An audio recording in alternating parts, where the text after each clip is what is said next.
28 Mar 2022 Cor litúrgica: roxo. Quarta semana da Quaresma, segunda-feira. Primeira leitura, I 65 17 21, leitura do livro do profeta Isaías. Assim fala o Senhor. 17 Eis que eu criarei novos céus e nova terra, coisas passadas serão esquecidas, não voltarão mais à memória. 18 Ao contrário, haverá alegria e exultação sem fim em razão das coisas que eu vou criar. Farei de Jerusalém a cidade da exultação e um povo cheio de alegria. 19 Eu também exulto com Jerusalém e alegro-me com o meu povo. Ali nunca mais se ouvirá a voz do pranto e o grito de dor. 20 Ali não haverá crianças condenadas a poucos dias de vida nem anciãos que não completem seus dias. Será considerado jovem quem morrer aos 100 anos. E quem não alcançar 100 anos, passará por maldito.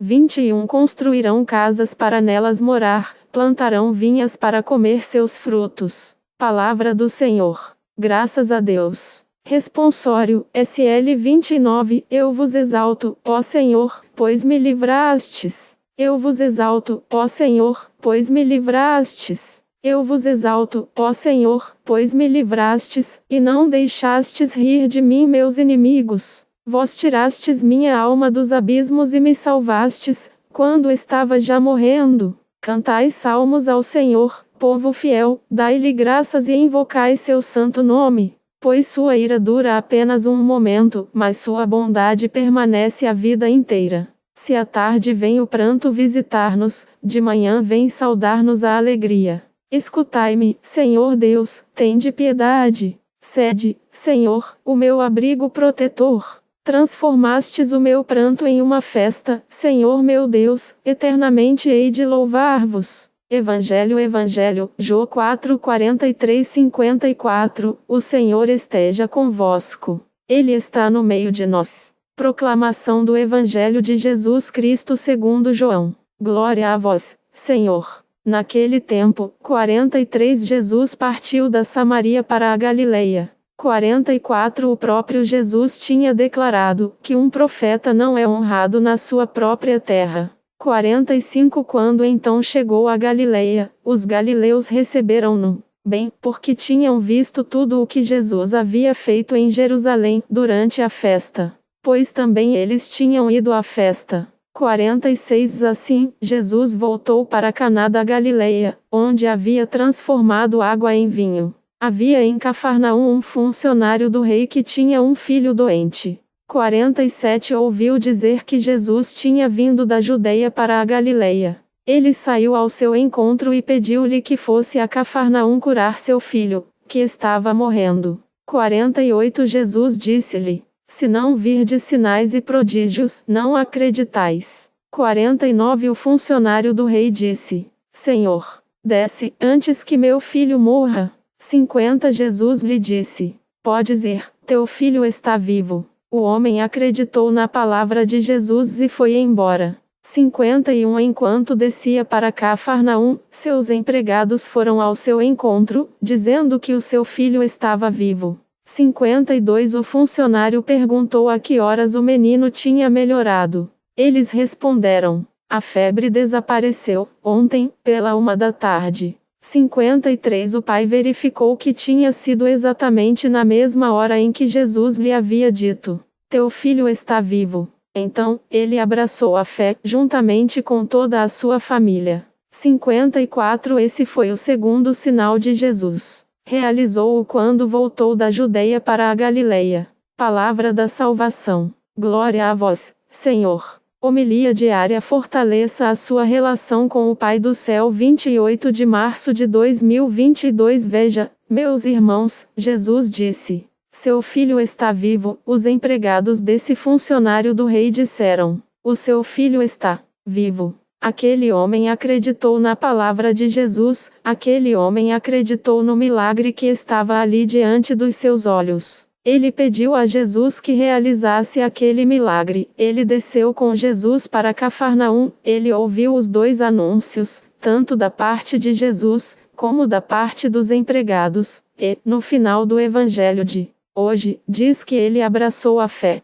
Veja o caminho que ele faz, veja o percurso que esse homem faz, porque, na verdade, o Evangelho não quer falar da cura do filho porque aquele homem acreditou na palavra de Jesus. E a cura do pai aqui é maior que a própria cura física do filho porque o pai precisava viver da fé, aquele pai precisava fazer a experiência de confiar de forma plena, de forma total na palavra de Jesus. E, certamente, é isto que nós precisamos. O meu coração e o seu coração precisa viver de fé, precisa viver da fé e da confiança no Senhor. Que bom se nós experimentássemos, de fato e profundamente, que Deus é o nosso Pai, que Ele cuida de nós. A fé transforma o pai e o menino. É interessante que a palavra do Evangelho, na tradução em português, repete os mesmos termos, mas na tradução original é diferente. A fé transforma o pai porque, no começo do Evangelho, diz que ele era um funcionário, depois, a palavra diz que ele era um homem. E, no final, o chama de pai. Do outro lado, o menino. Primeiro, é uma criança, depois, é um menino. E, depois, é filho. Veja o movimento da fé, o que ele faz na vida do filho, mas também na vida do pai. A fé muda a relação pai e filho, a fé provoca a cura mais profunda, que é o relacionamento do pai com o filho, e isso reflete na nossa relação com o Pai do céu. Porque, muitas vezes, a nossa relação com Deus também está doente, a nossa relação com Deus está morta e, hoje, essa palavra precisa curar a nossa relação com o Pai do céu, precisamos nos relacionar com Ele como filhos porque somos filhos. E precisamos nos relacionar com Ele como Pai porque Deus é o nosso Pai. Nesta quaresma, que graça se recebêssemos realmente o milagre de uma cura profunda da nossa relação para com Deus. Que bom se nós experimentássemos, de fato e profundamente, que Deus é o nosso Pai, que Ele cuida de nós. Nunca mais viveríamos como escravos, nunca mais duvidaríamos de que Deus está conosco, nunca mais duvidaríamos que Ele está ao nosso lado todos os dias. Que essa cura aconteça no nosso coração, que essa cura aconteça no nosso interior, para que aprendamos definitivamente que Deus é o nosso Pai. Sobre todos vós, a bênção do Deus Todo-Poderoso, Pai, Filho e Espírito Santo. Amém. Padre Donizete Ferreira, sacerdote da comunidade Canção Nova. 28 São José Sebastião Pelczar, bispo e fundador 1842-1924. Origens: José Sebastião Pelczar nasceu em 17 de janeiro de 1842, na Polônia. Cresceu e viveu a sua infância impregnado da religiosidade popular da casa dos seus pais. Desde criança já apresentava uma sabedoria diferenciada. E, ainda estudante, decidiu dedicar a vida ao serviço de Deus, e isso o conduziu até o último dia de sua vida. Trajetória: ingressou no Seminário Menor e, em 1860, iniciou os estudos teológicos no Seminário Maior de Przemysl, na Polônia. Em 1864, foi ordenado sacerdote. Nos inícios do seu ministério sacerdotal, estudou em Roma. E, em 1868, voltou à Polônia para lecionar no Seminário de Przemysl. Em 1882 e 1883 foi reitor da Universidade de Alma e matriz de Cracóvia, se destacando como professor e um homem culto.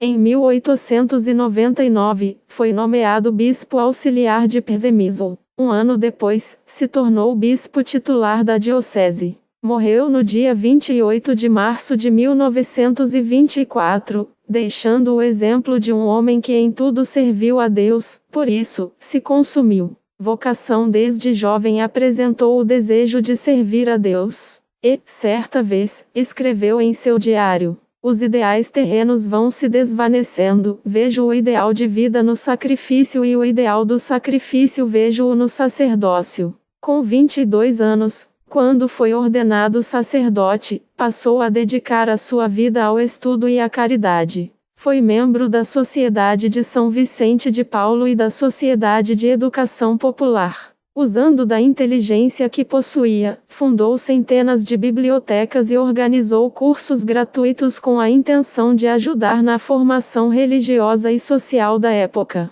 Fundador em 1894, impulsionado por Deus e pelas necessidades da sociedade do seu tempo, fundou a Congregação das Servas do Sagrado Coração de Jesus, que tem como carisma a difusão do reino de amor do coração de Jesus. Conduziu as irmãs da congregação a serem sinal e instrumento de amor para as jovens, para os doentes e a todos aqueles que estivessem necessitados. Intelectual e caridoso, soube com a própria vida dar exemplo de comunhão entre intelectualidade e caridade. Com os seus conhecimentos acadêmicos, ajudou a muitos padres e fiéis da sua diocese, mas também não esqueceu do seu dever moral e social, ajudando-os no cultivo da piedade popular e nas necessidades sociais que possuíam. Cuidou dos pobres, criou jardins de infância, forneceu refeições para os pobres, casas para os desabrigados, escolas para os jovens e ensino gratuito no seminário para os rapazes pobres.